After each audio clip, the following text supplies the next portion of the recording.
Hello കുട്ടികളെ, welcome back to click. അപ്പോൾ കേരള PSCയുടെ ലീഗൽ മെട്രോളജി ഇൻസ്പെക്ടർ തസ്തികയിലേക്ക് തയ്യാറെടുക്കുന്ന കുട്ടികൾക്കായി ക്ലിക്ക് ക്ലാസ്സസ് പ്രൊവൈഡ് ചെയ്യുന്ന പുതിയൊരു വീഡിയോയിലേക്ക് ഏവർക്കും സ്വാഗതം.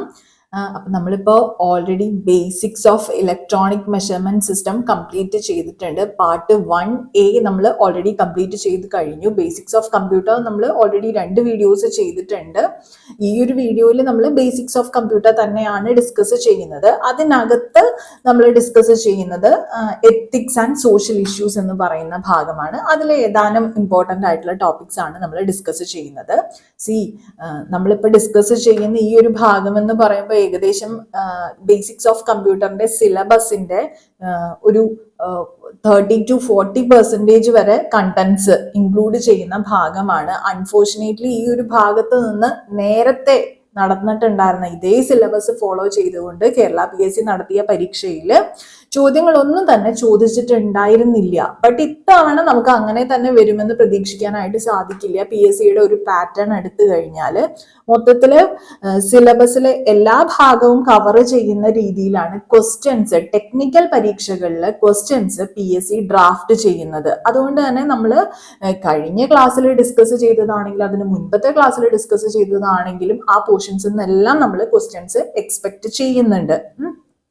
അപ്പോൾ എനിവേ നിങ്ങൾ ടോപ്പിക്സ് ഒക്കെ തന്നെയും സ്കിപ്പ് ചെയ്യാതെ തന്നെ പഠിക്കുക. നിങ്ങൾക്ക് വീഡിയോസ് യൂസ്ഫുൾ ആണെങ്കിൽ ലൈക്ക് ചെയ്തും അതുപോലെ തന്നെ കമൻറ്റ് ചെയ്തും നമ്മളെ സപ്പോർട്ട് ചെയ്യണം കേട്ടോ.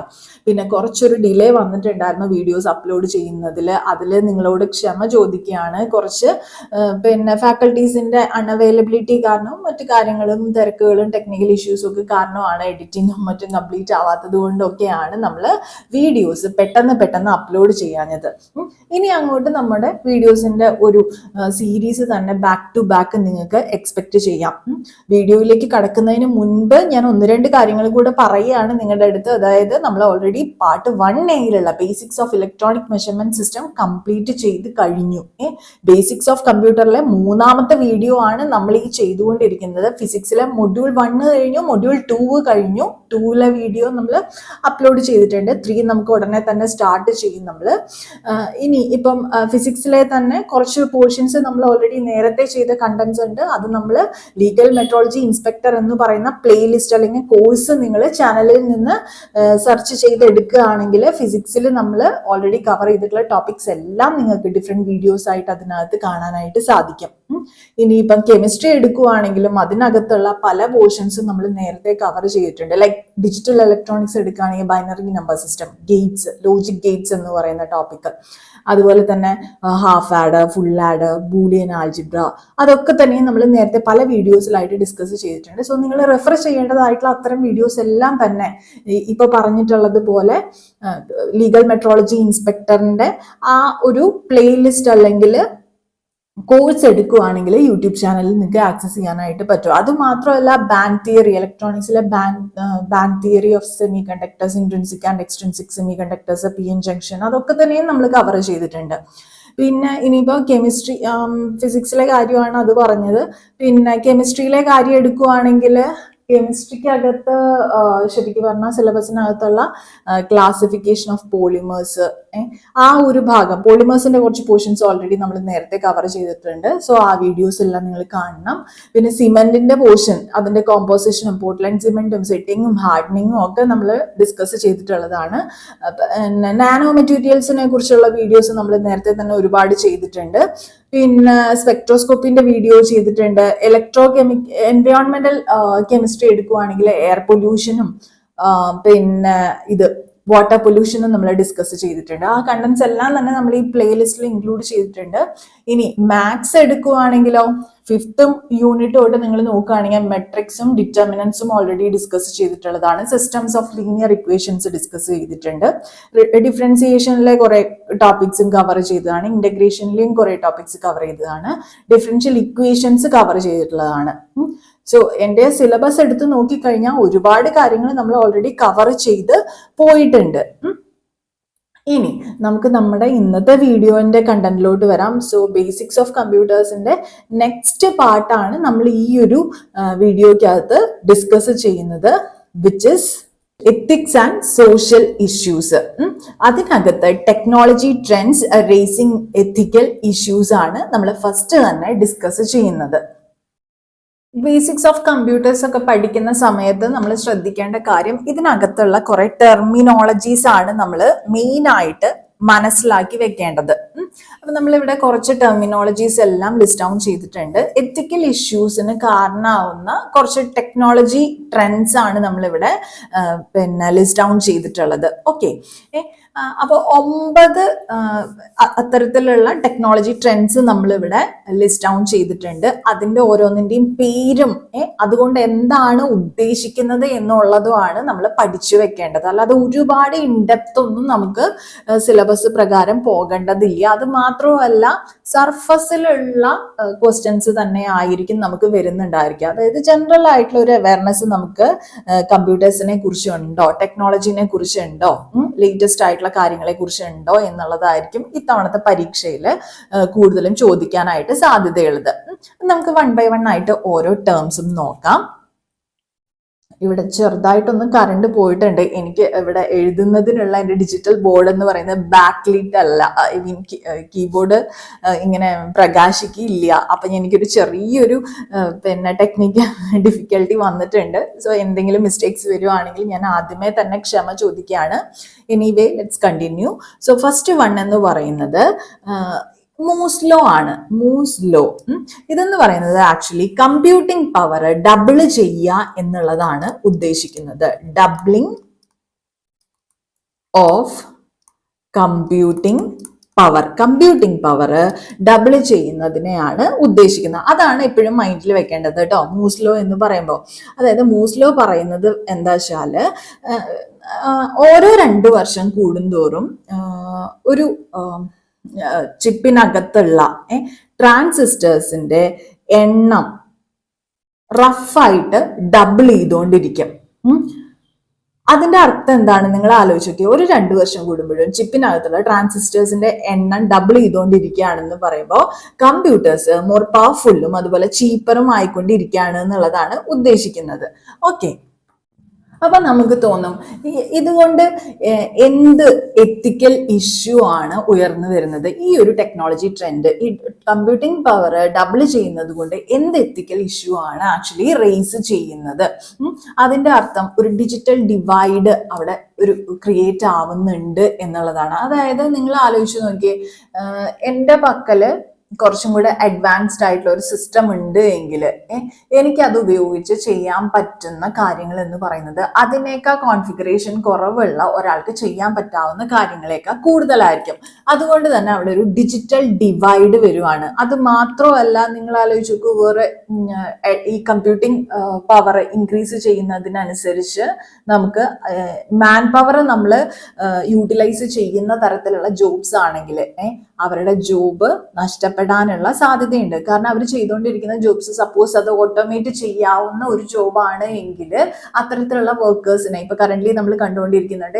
ഇപ്പൊ ഒരുപാട് എയുടെ യൂസ് കൂടി വരുന്നതിനനുസരിച്ച് ഒരുപാട് പേർക്ക് ജോബ് നഷ്ടപ്പെട്ടു പോകുന്നുണ്ട്. അതാണ് ജോബ് ഡിസ്പ്ലേസ്മെന്റ് എന്നതുകൊണ്ട് ഉദ്ദേശിക്കുന്നത്. So this creates a digital divide as well as different job displacements. Okay, ഇനി നെക്സ്റ്റ് 1 എന്ന് പറയുന്നത് ഡേറ്റ എക്സ്പ്ലോഷൻ എന്ന് പറയുമ്പോൾ data storage day by day എന്താ പറയാ കൂടി വന്നുകൊണ്ടിരിക്കുകയാണ്. ഡേറ്റ സ്റ്റോറേജിനുള്ള റേറ്റ് ചീപ്പ് ആയതുകൊണ്ട് തന്നെ കമ്പനീസ് യൂഷ്വലി ചെയ്യുന്ന കാര്യം അവരുടെ എന്തെങ്കിലും സ്റ്റോറേജ് കപ്പാസിറ്റി നമ്മൾ യൂട്ടിലൈസ് ചെയ്യുന്നുണ്ടെങ്കിൽ, അല്ലെങ്കിൽ അവരുടെ തന്നെ സ്റ്റോറേജ് കപ്പാസിറ്റി അവർ എന്ത് ചെയ്യുന്നുണ്ടായിരിക്കില്ല, ഡിലീറ്റ് ചെയ്ത് കളയുന്നുണ്ടായിരിക്കില്ല. അത് കീപ്പ് ചെയ്തുകൊണ്ടേയിരിക്കും.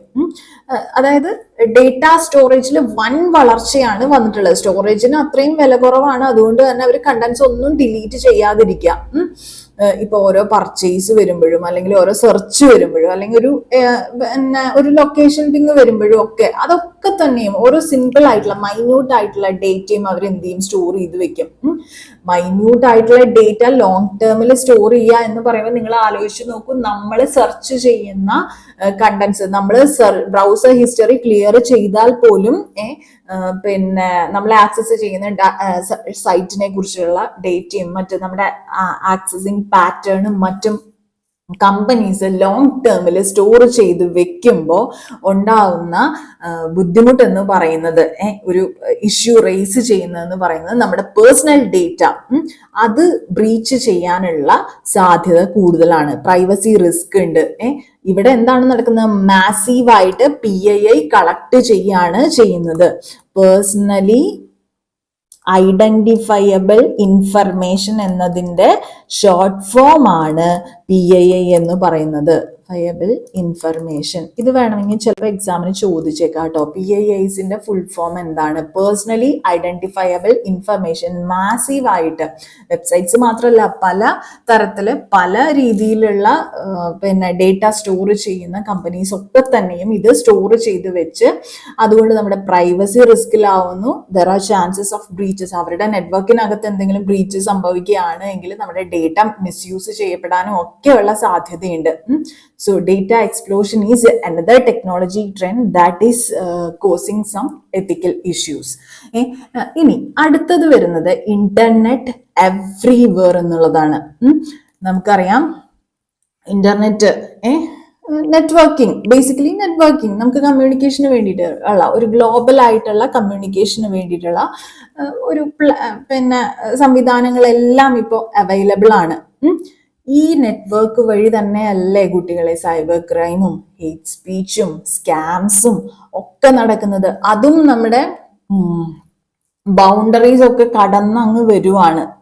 വേറെ വേറെ ഡിഫറെന്റ് കൺട്രീസ് നിന്നും അല്ലെങ്കിൽ വിത്തിൻ ദ സെയിം കൺട്രിയും ഒക്കെ തന്നെയും എന്താ പറയാ, നമുക്ക് വേണമെങ്കിൽ ഒരു KYC കോള്, ഒരു ഫേക്ക് ആയിട്ടുള്ള KYC കോള് വഴി ഒരു റിട്ടയർ ആയിട്ടുള്ള ഒരാളുടെ അല്ലെങ്കിൽ വേണ്ട യങ്ങർ ആയിട്ടുള്ള ഒരാളുടെ തന്നെയും ബാങ്ക് അക്കൗണ്ട് കംപ്ലീറ്റ്ലി എംപ്റ്റി ആക്കാനായിട്ട് സാധിക്കുന്ന തരത്തില് അത്രയും ആക്സസ് ആയിരിക്കുകയാണ് നമുക്ക് internet. Okay, so there are chances of cyber crime. Internet എല്ലായിടത്തും എത്തുക എന്ന് പറയുന്നത് എന്താ പറയാ, വളരെ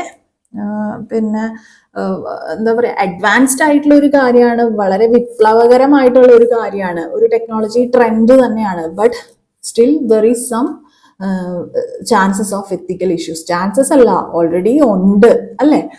ഇനി നെക്സ്റ്റ് വൺ പറയുന്നതാണ് big data analytics. Big data analytics എന്ന് പറയുമ്പോൾ ഡേറ്റ അനലിറ്റിക്സിലുള്ള ഇംപ്രൂവ്മെന്റ് ആണ് ഉദ്ദേശിക്കുന്നത്. ഒരു വ്യക്തിയുടെ കൺസെന്റ് ഇല്ലാണ്ട് തന്നെ അയാളുടെ പ്രൊഫൈല് ക്രിയേറ്റ് ചെയ്യാനായിട്ട് കൊച്ചു ഡീറ്റെയിൽഡ് ആയിട്ടുള്ള ഡേറ്റ അങ്ങോട്ട് കമ്പൈൻ ചെയ്താൽ മതിയാവും. കൺസെന്റ് ഇല്ലാതെ തന്നെ പ്രൊഫൈലിംഗ് ചെയ്യാനായിട്ട് സാധിക്കുക. അത് നമുക്ക് ബിഗ് ഡേറ്റ വഴി സാധിക്കും നമുക്ക്. ഫോർ എക്സാമ്പിൾ, നമ്മുടെ ഫുഡ് ഡെലിവറിന്റെ ഹിസ്റ്ററി എടുക്കാം, അല്ലെങ്കിൽ നമ്മുടെ നൈറ്റ് ടൈമിലെ screen time, online pharmacy orders, അതൊക്കെ കൂടെ കമ്പൈൻ ചെയ്ത് കഴിഞ്ഞിട്ട് വെച്ചാല് മേ ബി നിങ്ങൾ ഏതെങ്കിലും ഡോക്ടറെ ചെന്ന് കണ്ട് എന്തെങ്കിലും മെഡിക്കേഷൻ എടുക്കുന്ന ഒരാളാണ് എങ്കിൽ നിങ്ങളുടെ ഡോക്ടർക്ക് അറിയുന്നതിനേക്കാൾ കൂടുതൽ കാര്യങ്ങൾ ഒരു ഇൻഷുറൻസ് കമ്പനിക്ക് ആക്സസ് ചെയ്യാനായിട്ട് സാധിക്കും, അണ്ടർസ്റ്റാൻഡ് ചെയ്യാനായിട്ട് സാധിക്കും. സോ ഡിപ്പെൻഡ്സ് ഓൺ ദാറ്റ് അവർ എന്ത് ചെയ്യും, നമ്മുടെ പ്രീമിയം ഇൻക്രീസ് ചെയ്യാനുള്ള സ്റ്റെപ്സ് വേണമെങ്കിൽ ഫോളോ ചെയ്തേക്കാം. ആക്ച്വലി അതിനെയാണ് ഡിസ്ക്രിമിനേഷൻ എന്ന് പറയുന്നത്. ഇത്തരത്തില് കൺസെന്റ് ഇല്ലാണ്ട് പ്രൊഫൈലിംഗ് ചെയ്തിട്ട് അവിടെ ഒരു ഇൻജസ്റ്റിസ് വരുവാണെങ്കിൽ അതിനെയാണ് ഡിസ്ക്രിമിനേഷൻ എന്ന് പറയുന്നത്. That is an ethical issue. Big data analytics actually ഒരു നല്ല ടെക്നോളജി ട്രെൻഡ് ആണെങ്കിലും there are some side effects as well. Okay, ഇനി അടുത്ത ഒരു ടെക്നോളജി ട്രെൻഡ് സ്മാർട്ട് ഫോൺസ്. എല്ലാവരുടെ പക്കലും ഇപ്പൊ സ്മാർട്ട് ഫോൺസ് ആണ്. That means we are always on surveillance. നമ്മുടെ ലൊക്കേഷൻ എപ്പോൾ വേണമെങ്കിലും ക്യാപ്ചർ ചെയ്യാൻ പറ്റും. നമുക്ക് എല്ലാവർക്കും അഡിക്റ്റഡ് ആണ്. Almost every one is addicted to smart phones. ഇതൊക്കെ ഈ എന്താ പറയാ ഓൾവേസ് ഓൺ സർവൈലൻസ്, അതുപോലെ തന്നെ നമ്മുടെ ലൊക്കേഷൻ ഡേറ്റ ഡിസ്ക്ലോസ്ഡ് ആവുക, അഡിക്ഷൻ, ഇതൊക്കെ തന്നെയാണ് അതിനകത്ത് വരുന്ന എത്തിക്കൽ ഇഷ്യൂസ് ആണ്. ഇനി ആർട്ടിഫിഷ്യൽ ഇന്റലിജൻസോ മെഷീൻ ലേണിംഗ്. ഇതിനകത്ത് നമ്മൾ കൺസിഡർ ചെയ്യും.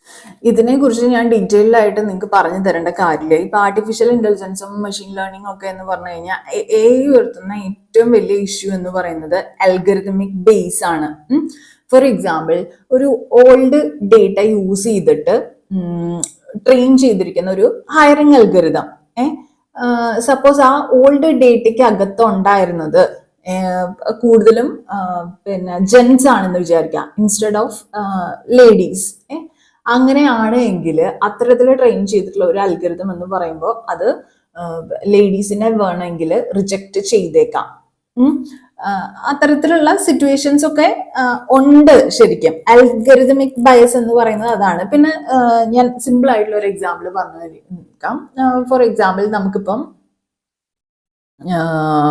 നമ്മളിപ്പോ ഏതെങ്കിലും ഇപ്പൊ ഫുട്ബോള് വേൾഡ് കപ്പ് നടന്നുകൊണ്ടിരിക്കുന്ന സമയമാണ്. അതുകൊണ്ട് തന്നെ നമുക്ക് ഏതെങ്കിലും ഒരു ടീമിനോട് കുറച്ചും കൂടെ പിന്നെ നമുക്ക് താല്പര്യമുള്ള ടീമുകൾ ഉണ്ടായേക്കാം.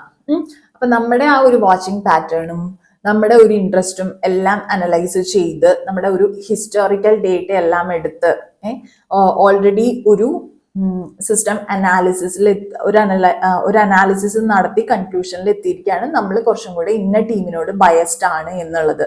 May be we might hate some other teams. അപ്പൊ ആ ഒരു ടീമിനെ നമുക്ക് ഇഷ്ടമില്ല എന്നുള്ളതും സിസ്റ്റത്തിന് വേണമെങ്കിൽ അണ്ടർസ്റ്റാൻഡ് ചെയ്ത് വെക്കാനായിട്ട് സാധിക്കും. So we will always be seeing this നമ്മുടെ ഫേവറേറ്റ് ടീമിന്റെ കണ്ടന്റ്സ് മാത്രമായിരിക്കും നമ്മുടെ ഫീഡിനകത്ത് വരുന്നത്. അല്ലെങ്കിൽ നമ്മൾ ഏതെങ്കിലും ടീമിനെ ഹെയ്റ്റ് ചെയ്യുന്നുണ്ടെങ്കിൽ അവരെ കൂടുതൽ ഹെയ്റ്റ് ചെയ്യാൻ വേണ്ടിയിട്ടുള്ള കണ്ടന്റ്സ് ആയിരിക്കും കൂടുതലും നമ്മുടെ ഫീഡിനകത്ത് വരുന്നത്. അത്തരത്തിലൊക്കെ നമുക്ക് സിസ്റ്റത്തിനെ ട്രെയിൻ ചെയ്തെടുക്കാനായിട്ട് സാധിക്കും. അത്തരത്തില് അൽഗരിതംസ് ബയസ്ഡ് ആയിട്ട് തീരാനുള്ള സാധ്യതയുണ്ട്. സോ ഈ AI/ML ഒക്കെ യൂസ് ചെയ്യുമ്പോൾ അൽഗരിതമിക് ബയസ് എന്ന് പറയുന്നത് ഒരു എത്തിക്കൽ ഇഷ്യൂ ആണ്. പിന്നെ ഡീപ് ഫേക്സ് നമുക്കറിയുന്ന കാര്യമാണ്. ഒരുപാട് കേസുകളൊക്കെ റീസെന്റ് രജിസ്റ്റർ ചെയ്തിട്ടുണ്ട്. അതായത് ഒറിജിനൽ ആയിട്ടുള്ള ആൾക്കാരുടെ വ്യാജ വീഡിയോസ്, അതിനെയാണ് നമ്മൾ ഡീപ് ഫേക്സ് എന്ന് പറയുന്നത്. Then autonomous weapons.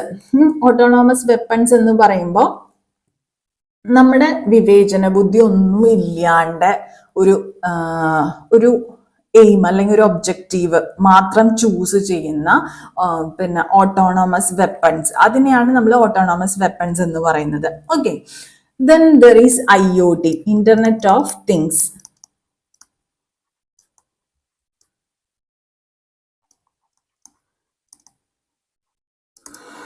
ഈ IoTക്ക് അകത്ത് ഫോർ എക്സാമ്പിൾ നമ്മുടെ CCTV ക്യാമറ അല്ലെങ്കിൽ മറ്റ് അത്തരത്തിലുള്ള ഡിവൈസസ്, അതിനകത്ത് 24/7 നമ്മൾ ഡേറ്റ കളക്ട് ചെയ്തുകൊണ്ടിരിക്കുകയാണ്.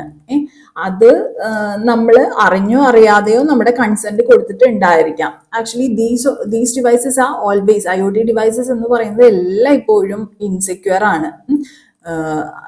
എന്താ പറയാ, പലതിനും വേണ്ടത്ര സെക്യൂരിറ്റി ഇല്ല. നമ്മുടെ സ്മാർട്ട് സ്പീക്കർ നമ്മൾ യൂസ് ചെയ്യുന്നത്, നമ്മള് സ്മാർട്ട് സ്പീക്കർ യൂസ് ചെയ്യേണ്ടി വെച്ചാൽ നമ്മുടെ ബെഡ്റൂമിനകത്ത് ഉള്ള ഇന്റർനെറ്റുമായിട്ട് കണക്ട് ചെയ്തിട്ടുള്ള ഒരു മൈക്രോഫോൺ ആണ്. ആലോചിച്ച് നോക്കൂ നിങ്ങൾ എങ്ങനെയായിരിക്കും അത്തരത്തിൽ. അതുവരെയും നമ്മുടെ സെക്യൂരിറ്റി വയലേറ്റഡ് ആണ്. 24/7 നമ്മളെ മോണിറ്റർ ചെയ്യുന്ന ഡിവൈസസ് ആണ് ഈ smart TV, smart watch, smart speaker, ഇതൊക്കെ തന്നെ സ്മാർട്ട് ഡിവൈസസ് ആണ്. IoT ആണ് യൂസ് ചെയ്യുന്നത് അതൊക്കെ തന്നെ. ഇനി നെക്സ്റ്റ് വൺ വരുന്നത് ക്ലൗഡ് കമ്പ്യൂട്ടിംഗ്. ക്ലൗഡ് കമ്പ്യൂട്ടിംഗ് എന്ന് പറയുമ്പോൾ നമ്മുടെ കമ്പ്യൂട്ടർ ആക്ച്വലി ഒരു കമ്പ്യൂട്ടറിലായിരിക്കില്ല സ്റ്റോർ ചെയ്തിട്ടുണ്ടായിരിക്കാം, അത് വേറൊരാളുടെ സെർവറിലായിരിക്കും സ്റ്റോർ ചെയ്തിട്ടുണ്ടായിരിക്കാം. മേ ബി അത് നമ്മുടെ സെയിം കൺട്രിക്കകത്ത് തന്നെ ആവണമെന്ന് പോലുമില്ല, വേറൊരു കൺട്രിക്കകത്തായിരിക്കും. അതിന്റെ ജൂറിസ്ഡിക്ഷൻ വേറൊരു കൺട്രിക്കകത്ത് ആയതുകൊണ്ട് തന്നെ പല ഇഷ്യൂസ് വന്നേക്കാം. ജസ്റ്റ് തിങ്ക് ദാറ്റ് നമ്മുടെ ഒരു ഫോട്ടോ, നമ്മുടെ എല്ലാ ഫോട്ടോസും നമ്മളിപ്പം ഗൂഗിൾ ഫോട്ടോസിനകത്ത് അപ്ലോഡ് ചെയ്തിട്ടുള്ള ഫോട്ടോസ് എല്ലാം തന്നെ അമേരിക്കയിലുള്ള ഒരു സെർവറിലാണ് സൂക്ഷിച്ചിരിക്കുന്നത് എങ്കിൽ അത് നിങ്ങൾ ആലോചിച്ച് നോക്കിയേ, അതിന് പ്രൊട്ടക്ഷൻ കൊടുക്കുന്നത് ഇന്ത്യൻ ലോസ് ആയിരിക്കോ അതോ അമേരിക്കൻ ലോസ് ആയിരിക്കോ? അതായത് നമ്മുടെ തേർഡ് പാർട്ടി സെർവേഴ്സും ജൂറിസ്ഡിക്ഷൻ ഇഷ്യൂസ് ഒക്കെ ക്ലൗഡ് കമ്പ്യൂട്ടിങ്ങുമായിട്ട് റിലേറ്റഡ് ആയിട്ടുള്ള എത്തിക്കൽ ഇഷ്യൂസ് ആണ്. നെക്സ്റ്റ് വരുന്നതാണ് സോഷ്യൽ മീഡിയ. സോഷ്യൽ മീഡിയ ഇതിനകത്ത് ഞാൻ നിങ്ങൾക്ക് കുറെ എക്സ്പ്ലനേഷൻ ഒന്നും തരേണ്ട ആവശ്യമില്ല. Misinformation, echo chambers, cyber bullying ഒക്കെ സോഷ്യൽ മീഡിയയ്ക്ക് അകത്തുള്ള എത്തിക്കൽ ഇഷ്യൂസ് ആണ്. മിസ്ഇൻഫർമേഷൻ നമുക്കറിയാം, തെറ്റായിട്ടുള്ള വിവരങ്ങൾ എത്ര പെട്ടെന്നാണ് അങ്ങോട്ടേക്ക് അങ്ങ് പിന്നെ തീ പോലെ പടർന്നു പിടിച്ചു പോകുന്നത് എന്നുള്ളത് നമുക്കറിയാം. ഇനി എക്കോ ചേംബേഴ്സ് എന്ന് പറയുന്നത് ആക്ച്വലി ആ അൽഗരിതമിക് ബയസ് ഉണ്ടല്ലോ, നേരത്തെ ഒരു എക്സാമ്പിൾ പറഞ്ഞല്ലോ, അതിനെയാണ് നമ്മൾ എക്കോ ചേംബർ എന്നതുകൊണ്ട് ഉദ്ദേശിക്കുന്നത്. സൈബർ ബുള്ളിങ് ഒന്നും പ്രത്യേകിച്ച് നമ്മൾ പറഞ്ഞു തരേണ്ട ആവശ്യമില്ല. അതൊക്കെ കുട്ടികളെയും മറ്റുള്ളവരെ എല്ലാവരെയും പൊതുജനാരോഗ്യത്തിന്റെ ഭാഗമായിട്ട് എങ്ങനെ ബാധിക്കുന്നു എന്നുള്ള കാര്യം നമുക്കെല്ലാം അറിയാവുന്ന കാര്യമാണ്. എന്താ വെച്ചാൽ പിന്നെ എന്തെങ്കിലും വാട്സപ്പ് വഴി അയക്കുന്ന ഒരു റൂമർ എങ്ങനെ ഒരു ആൾക്കൂട്ട ആക്രമണത്തിലേക്ക് വരെ നയിച്ചിട്ടുണ്ട് എന്നുള്ളത് ഇത് ആക്ച്വലി ഒരു സാമൂഹിക പ്രശ്നമായിട്ട് മാറിക്കൊണ്ടിരിക്കുകയാണ്. ഓക്കെ, ഇതിൽ ഒരുവിധപ്പെട്ട എല്ലാ ടെർമിനോളജീസും നിങ്ങൾക്ക് ഫെമിലിയർ ആയിരിക്കും, അതിന്റെ ബേസിക് ഐഡിയയും നിങ്ങൾക്ക് അറിയായിരിക്കും. ഇത്തരത്തിലുള്ള ക്വസ്റ്റ്യൻസ് നമുക്ക് സെനാരിയോ ബേസ്ഡ് ആയിട്ടുള്ള ക്വസ്റ്റ്യൻസ് തന്നു കഴിഞ്ഞിട്ട് നമുക്ക് ആൻസർ ചെയ്യാനും പറ്റുമായിരിക്കും അല്ലേ. ഇനി നമുക്ക് നെക്സ്റ്റ് ടോപ്പിക്കിലേക്ക് കിടക്കാം. കുറച്ച് കോർ എത്തിക്കൽ കോൺസെപ്റ്റ്സ് ആണ് ഇവിടെ നമ്മൾ ഡിസ്കസ് ചെയ്യുന്നത്. അപ്പൊ ഇതിനകത്ത് നമ്മൾ അറിഞ്ഞിരിക്കേണ്ട കുറച്ച് ടെർമിനോളജീസ് ഉണ്ട്, അതാണ് ഇവിടെ ലിസ്റ്റ് ഡൗൺ ചെയ്തിട്ടുള്ളത്. ഫസ്റ്റ് വൺ എന്ന് പറയുന്നത് പിന്നെ റെസ്പോൺസിബിലിറ്റി. റെസ്പോൺസിബിലിറ്റി എന്ന് പറയുമ്പോൾ എന്താ പറയാ, basically obligation to take action എന്നുള്ളതാണ്. Moral duty to complete task correctly. എല്ലാ കാര്യങ്ങളും നമ്മൾ കൃത്യമായിട്ട് ചെയ്ത് തീർക്കാനുള്ള ഒരു നമ്മളെ ഏൽപ്പിച്ച ജോലി ശരിയായി ചെയ്ത് തീർക്കാനുള്ള ബാധ്യത, അതിനെയാണ് ബേസിക്കലി റെസ്പോൺസിബിലിറ്റി എന്ന് പറയുന്നത്. ഇനി നെക്സ്റ്റ് വരുന്നത് അക്കൗണ്ടബിലിറ്റി ആണ്. അക്കൗണ്ടബിലിറ്റി എന്ന് പറഞ്ഞിട്ടുണ്ടെങ്കിൽ ഒരു പ്രവൃത്തിക്ക് കൃത്യമായിട്ട് ആരാണ് ഉത്തരവാദി എന്ന് കണ്ടെത്താനുള്ള സംവിധാനങ്ങൾ ഉണ്ടായിരിക്കണം. മറ്റുള്ളവരോട് ആൻസറബിൾ ആയിരിക്കുക എന്നുള്ളതാണ് അക്കൗണ്ടബിലിറ്റി എന്നതുകൊണ്ട് ഉദ്ദേശിക്കുന്നത്. ഫോർ എക്സാമ്പിൾ, ഇപ്പോൾ ഒരു ബാങ്കിങ് ആപ്പ് അത് ഫെയിൽ ആവാന്ന് വിചാരിക്കുക. അത് ഫെയിൽ ആയി കഴിഞ്ഞ് ക്ലയന്റ് ആ ബാങ്കിനെ കോണ്ടാക്ട് ചെയ്യുമ്പോൾ ഏത് ടീമാണ് അല്ലെങ്കിൽ ഏത് വ്യക്തിയാണ് ആ മൊഡ്യൂളിന് സൈൻ ഓഫ് കൊടുത്തിട്ടുള്ളത് എന്ന് ആ ബാങ്കിന് പറയാനായിട്ട് പറ്റണം. റെസ്പോൺസിബിലിറ്റി എന്ന് പറയുന്നത് ആക്ച്വലി കടമയാണെങ്കിൽ അക്കൗണ്ടബിലിറ്റി എന്ന് പറയുന്നത് ആരുടെ കടമയാണ് എന്നുള്ളതാണ് ഉദ്ദേശിക്കുന്നത്. ഓക്കെ, ഇനി നെക്സ്റ്റ് വരുന്ന ഒരു ടെർമിനോളജിയാണ് ലയബിലിറ്റി. ലയബിലിറ്റി എന്ന് പറയുമ്പോൾ ഇതിനെ നമുക്ക് വേണമെങ്കിൽ ഒരു സ്റ്റെപ്പും കൂടെ കടന്ന് മുന്നോട്ടാണ് പോകുന്നത്. ലയബിലിറ്റി എന്ന് പറയുമ്പോൾ കുറച്ചും കൂടെ ലോ ഇൻവോൾവ് ആവുകയാണ് ചെയ്യുന്നത്.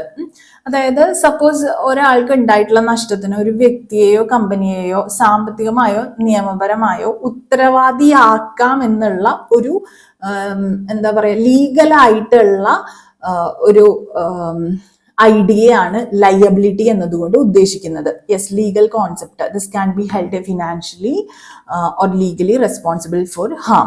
ഓക്കെ, അതായത് ഇപ്പൊ ഒരു സോഫ്റ്റ്വെയറിനകത്ത് എന്തെങ്കിലും ഒരു ഡിഫക്റ്റ് ഉണ്ടായതുകൊണ്ട് നമ്മുടെ ബാങ്കിലത്തെ പണം നഷ്ടപ്പെടുത്തി കഴിഞ്ഞിട്ടാല് നമുക്ക് ആരാണ് ആ പണം തിരിച്ചു തരേണ്ടത് എന്ന് തീരുമാനിക്കുന്നത് ലയബിലിറ്റി ആയിരിക്കും.